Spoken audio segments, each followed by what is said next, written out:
কলুষিত করবে। আমাদের প্রতিপক্ষ যারা আছে আমরা সকল প্রার্থীকেই সম্মান করি, সকল প্রার্থীর প্রচারণা করার অধিকার আছে এবং যার যার মতো করে প্রচারণার কাজ আমাদের গতকালকে শেষ হয়েছে।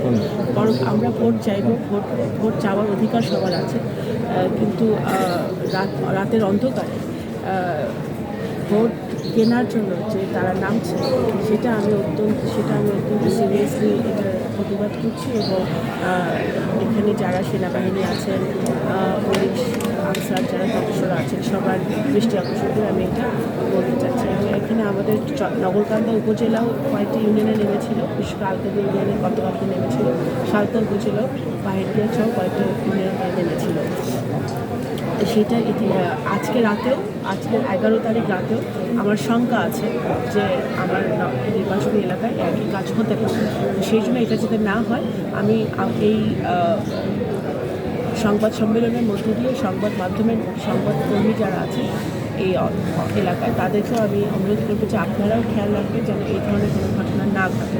আরেকটি যেটা হচ্ছে গত 3-4 দিন ধরে সেটি হচ্ছে যে জামাত সমর্থিত প্রার্থীর লোকজন আমাদের বিভিন্ন নেতাকর্মীর নামে সেনাবাহিনীর কাছে, প্রশাসনের কাছে অভিযোগ দায়ের করছে, যে অভিযোগের কোনো বেসিস নেই, কোনো প্রমাণ নেই, সেই প্রমাণ ছাড়া অভিযোগ দিচ্ছে। সেনাবাহিনী স্বাভাবিকই তারা তদন্ত করবে, তদন্ত করতে গিয়ে দেখছেন যে সেই অভিযোগের কোনো প্রমাণ মিলছে না। তো এবং সেই সব কেন্দ্রভিত্তিক নেতাকর্মীদের বিরুদ্ধে অভিযোগ আসছে যে যেসব আমাদের অবশ্যই শক্ত।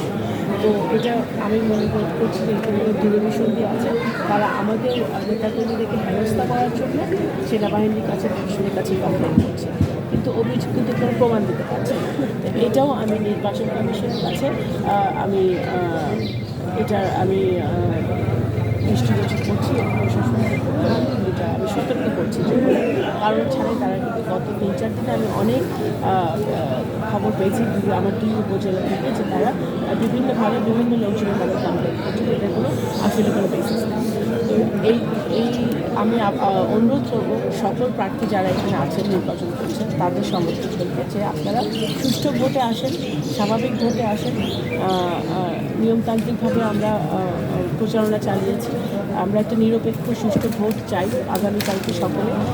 সেই ভোটের আকাঙ্ক্ষায় আমরা গত 18 বছর ধরে করছি, এত আন্দোলন সংগ্রাম, এত রক্ত ঝরা, এত গুম খুন করতে এই গণতন্ত্রের জন্য, ভোটাধিকারের জন্য।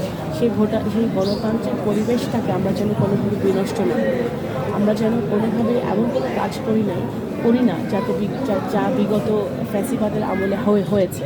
তাহলে কিন্তু এই 2026-এর নির্বাচন আর বিগত দিনে যে নির্বাচনগুলো, তথাকথিত নির্বাচনগুলো হয়েছে সেটার মধ্যে কোনো পার্থক্য থাকবে না। তো আমরা চাই একটি সুষ্ঠু নিরপেক্ষ ভোট ডক্টর মোহাম্মদ ইউনূসের অধীনে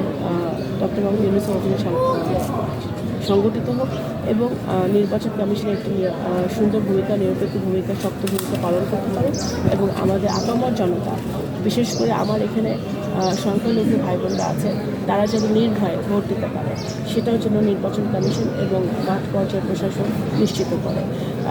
প্রত্যেকটা গ্রামে গ্রামে গিয়ে কিন্তু আমাদের নেতাকর্মীদের পাহারা দেওয়া কঠিন হয়ে যায় যে আমাদের লোকজন হেনস্থা হচ্ছে না। সেক্ষেত্রে আমি অনুরোধ করব যে আমাদের যেসব জায়গাগুলোতে সংখ্যালঘুদের সংখ্যা বেশি, সংখ্যালঘু ভাই বোনদের সংখ্যা বেশি, সেসব এরিয়া থেকে যেন নির্ভয়ে নিরাপত্তার সাথে আমাদের মা বোনরা, ভাইরা, মুরব্বীরা ভোট কেন্দ্রে আসতে পারে সেটাও ওনাদের নিশ্চিত করতে হবে।